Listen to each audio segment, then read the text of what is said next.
Hello everyone, स्वागत है आपके अपने YouTube channel online GK GS classes में। आज जो है हम लोग क्लास 12th हिंदी काव्य खंड का 10वां चैप्टर पढ़ने वाले हैं, जिसका नाम है अधिनायक, जिसके राइटर हैं रघुवीर सहाय। यकीन मानिए इस वीडियो के बाद इस चैप्टर से रिलेटेड एक भी डाउट्स आपके नहीं रहेंगे और बहुत शॉर्ट वीडियो है, काहे कि शॉर्ट कविता है कि नहीं, और एनर्जी लेवल हाई भी है, काहे कि तनी मनी जो है तबीयत से रिलीफ हम पाए हैं, है कि नहीं। चलिए अब जो है दिन में आपको 2 वीडियो देखने को मिलेगा, है कि नहीं, मज़ा आएगा। एग्जाम जैसे जैसे नज़दीक, जैसे जैसे वीडियो की संख्या ज़्यादा होगी। लेखक परिचय के बारे में पहले जान लेते हैं, काहे कि लेखकवा से ज़्यादा ऑब्जेक्टिव पूछ देता है और जानना जरूरी है। तो लेखक कौन है? रघुवीर सहाय, जिनका जन्म जो है 9 दिसंबर 1929 को हुआ है।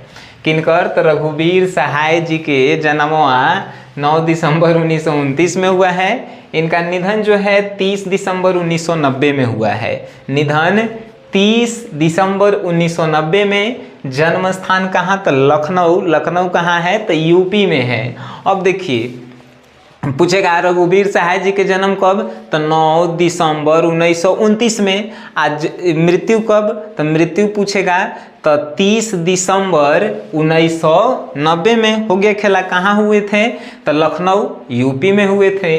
नेक्स्ट है कि पिता कौन थे? पिता के नाम का था तो हरदेव सहाय। रघुवीर सहाय के पिताजी के नाम सहाय लास्ट में लगेगा, है कि नहीं, हरदेव सहाय।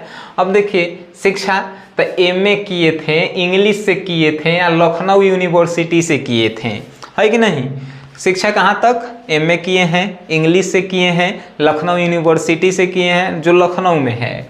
नेक्स्ट है कि विशेष अभिरुचि, यानी कि रघुवीर सहाय जी के हॉबी का था, तो हॉबी था इनको संगीत सुनना, गाना सुनना शौक था, या फिल्में देखना। गाना सुनना, फिल्म देखने में इनको मज़ा आता था।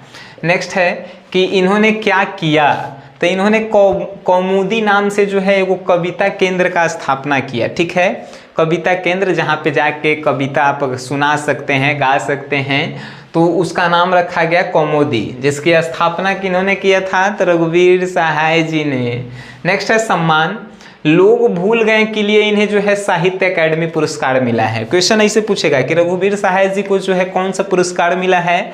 तो सहाय, स से सहाय, स से साहित्य अकादमी पुरस्कार मिला है कि नहीं। काहेला? तो लोग भूल गए उसके लिए।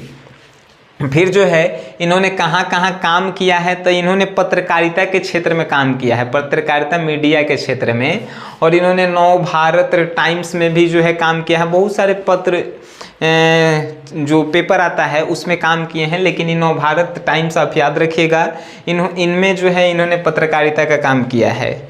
समझ गए ना, मीडिया होता है पत्रकारिता मतलब। कृतियाँ जो प्रमुख है उसी के बारे में हम आपको बताएंगे। दूसरा सप्तक इन्हीं के द्वारा लिखा गया है। सीढ़ियों पर धूप में इन्हीं के द्वारा लिखा गया है। आत्महत्या के विरुद्ध है, ये इम्पोर्टेंट था, हमने आपको बता दिया। विशेष जानकारी के लिए आपको किताब पढ़ने की ज़रूरत है कि नहीं, लेकिन जितना इम्पोर्टेंट है हम करवा दिए।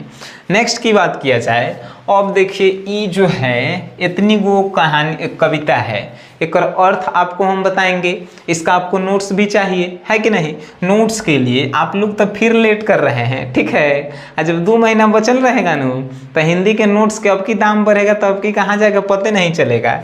अभी हम फिर कह रहे हैं कि 9608339424 ये नंबर है, इस पर 101 रुपये पेमेंट करके आप नोट्स हिंदी का पूरा ले सकते हैं। हिंदी ग्रामर के, हिंदी काव्य खंड के, हिंदी का बोला जाता है तो गद्य खंड के, सबके subjective question answer, objective question answer, Hindi grammar सब कुछ है 101 रुपये में। लेकिन फिर ही बढ़ेगा, अब मज़ा आएगा। आपको लेना है तो वहीं लीजिए, ना तो फिर आप कहिएगा कि ऐसे नहीं हो, तो फिर हमारा मत कहिएगा। नेक्स्ट है कि राष्ट्रीय गीत में भला कौन वह भारत भाग्य विधाता है। जैसे ये कविता का केंद्रीय भाव जानते हैं क्या है? जो जनगण मन हम लोग गाते हैं 15 अगस्त 26 जनवरी पे, उसी का जो है व्याख्या किया गया है, और गजीब तरह से व्याख्या किया गया है। जैसे कि इनडायरेक्टली नेताओं पे बोला गया है, नेता लोग जो होते हैं कि क्या कर रहे हैं, कैसन वो सब आदमी है, उन्हीं के बारे में बोला गया है।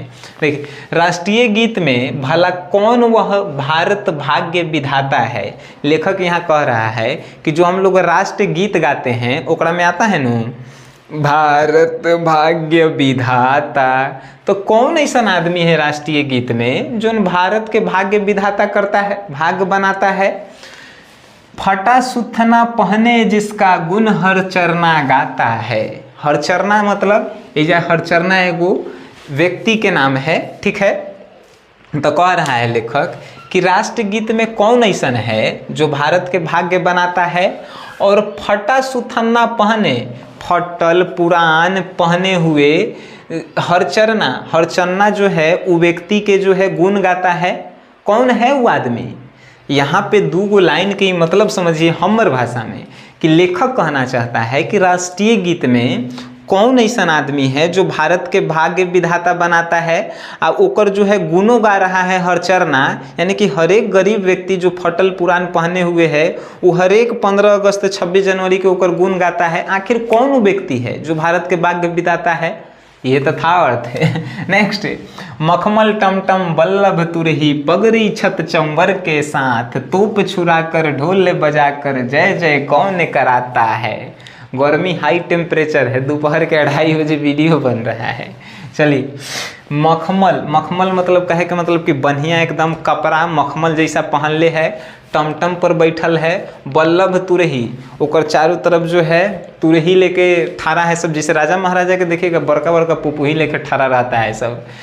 पगड़ी छत्र चौंवर के साथ है, पगड़ी माथा पे है, छत्र मतलब कि छाता एगो आदमी लेके ठाड़ा है, चौंवर के साथ, चौंवर मतलब आगे पीछे ऊपर जो है कमर डुला के आदमी घूम रहा है कि नहीं।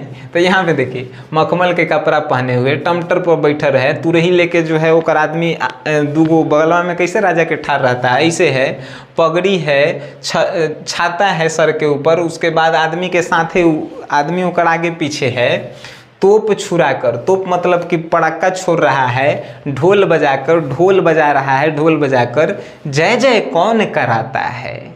यानी ये कौन व्यक्ति है, लेखक पूछ रहा है ये दोनों लाइन में कि कौन राष्ट्रीय गीत में वो ऐसा व्यक्ति है जो मखमल के कपड़ा पहनले है, टमटम पर बैठल है, ओकरा बाद जो है ये क्या कह रहा है, तो तुरही एकदम ओकर आगे पीछे बज रहा है, पगड़ी पहन ले है, सर पर जो है छाता है और चौंवर आदमी के साथ घूम रहा है और पड़ाका छोड़ रहा है, ढोल बजा रहा है, अपन जयकारा लगवा रहा है। आखिर वो है कौन? यहाँ पे डायरेक्टली कहा गया कि नेता के नहीं, नेता ऐसे ही नहीं करता है, सब डायरेक्टली इनडायरेक्टली कहा जा रहा है कि नहीं। अब देखिए नेक्स्ट, पूरब पश्चिम से आते हैं नंगे बूचे नरकंकाल, सिंहासन पर बैठा उनके तमगे कौन लगाता है। समझिए तनी, जहिया 15 अगस्त आता है, 26 जनवरी आता है, उस दिन पूरब पश्चिम सगरों से आदमी आता है, चारों तरफ से नंगे बूचे नरकंकाल, चाहे जेकरा भी पैसा रहे चाहे नहीं रहे, गरीब रहे अमीर रहे, सभी लोग जो हैं नंगे बूचे, समझ रहे हैं, गरीब अमीर जो नर कंकाल, यानी कि गरीबी के कारण जो है खाली ओकर हड्डिये दिखाई दे रहा है, नर कंकाल बन गया है और सिंहासन पर बैठा उनके तमगे कौन लगाता है। एगो आदमी जो है, सब गरीब आदमी इकट्ठा होता है और झंडा फहरावे, एगो सिंहासन पर बैठल आदमी रहता है, वो आता है और उसी दिन 26 जनवरी 15 अगस्त के जो है उनके तमगे कौन लगाता है। यानी कि देखिएगा कभी कोनो कोनो के मेडल लगाता है 15 अगस्त 26 जनवरी के नेताओं ने लोग, तो वो आखिर कौन है जो लगाता है, तमगा लगाता है, आखिर वो कौन है कौन? यहाँ पे फिर इनडायरेक्टली नेता लोग के कहा गया कि नहीं कहा गया कि पूरब पश्चिम से आते हैं गरीब बुजुर्ग आदमी जिसको जो है सर खा गया है सब नेता लोग, वो सब आता है और सिंहासन पर जो बैठल है उनके तमगे कौन लगाता है। इस सिंहासन पर जो बैठल है ओकरा आखिर बनाया कौन है? तो गरीबे आदमी बनैले है, लेकिन गरीब आदमी के सम्मान नहीं करता है सर। कौन कौन है जनगण मन अधिनायक वह महाबली, डरा हुआ मन बेमन जिसका बाजा रोज बजाता है। यहाँ पे समझिए आखिर कौन कौन है जनगण मन अधिनायक, यानी कि कौन कौन है ये पूरा भारत में जो अपने आप को अधिनायक और महाबली मानता है और गरीब आदमी के डरा हुआ महसूस करा रहा है, और उसके बाद जिसका रोज बाजा बजाता है, बेमन जिसका बाजा रोज बजाता है, यानी कि गरीब लोगों पे रोज अत्याचार कर रहा है। आखिर वो है कौन? बताइए तो तनी। यह तो पूछ रहा था ये कविता। एक बार फिर से अपन शब्द में तनी, अगर आपका मन करेगा तो आप इसको लिख भी सकते हैं, बड़ी आसान है कि राष्ट्रगीत में प्रस्तुत पंक्तियां यह कह रही है कि राष्ट्रगीत जो जन गण मन अधिनायक जया है भारत भाग्य विधाता है, उनमें कौन ऐसा है जो भारत का भाग्य बनाता है। जो फटा सुथन्ना कपड़ा पहने हुए गरीब लड़का भी जो है हरचरना वो गुण उसका गाता है, कौन है ऐसा राष्ट्रगीत में। मखमल के कपड़ा पहन ले है, टमटम पर है, तुरही चारों तरफ होकर बज रहा है, पगड़ी पहन ले है, छाता एगो आदमी लेके ठाड़ा है, आदमी के साथे घूम रहा है, पड़का छूट रहा है, तोप छुराकर ढोल बजाकर ढोल बज रहे हैं और वो अपन जयकारा लगा रहा है। आखिर कौन है वो आदमी जो अपन जयकारा लगवा रहा है। नेक्स्ट, पूरब से भी आते हैं आदमी, पश्चिम से भी, चारों तरफ से नंगे बूचे नंगे आते हैं, बिना कपड़ा के आते हैं, नरकंकाल के तरह खाली शरीर में हड्डी दिख रहा है। और सिंहासन पर जो बैठा है ओकरा आखिर कौन आदमी है जो बनाया है कि नहीं। सिंहासन पर बैठेला ओकरा कौन कहा है। नेक्स्ट, कौन कौन है जनगण मन अधिनायक वह महाबली, डरा हुआ मन बेमन जिसका बाजा रोज बजाता है। कौन कौन वो आदमी है जन गण मन अधिनायक में महाबली। जन गण जब गाया जाता है तो उनमें कौन कौन है महाबली जो अपने आप को मानता है, जो लोगों को डराए हुए है, लोगों के रोज जो है लोगों के ऊपर अत्याचार कर रहा है। कौन कौन है वो बताइए तनी। वीडियो देखें, बड़ी मज़ा आया है। छोटा सा था, छोटे सा में जो है बड़ी मज़ा आया। आप लोग जो है अगर इसका अर्थ लिख सकते हैं तो लिखिए, नहीं तो फिर तो हम आपको नोट्स भेजबे करेंगे, है कि नहीं। वीडियो देखे हैं उसके लिए धन्यवाद। अच्छा लगा है शेयर कीजिए।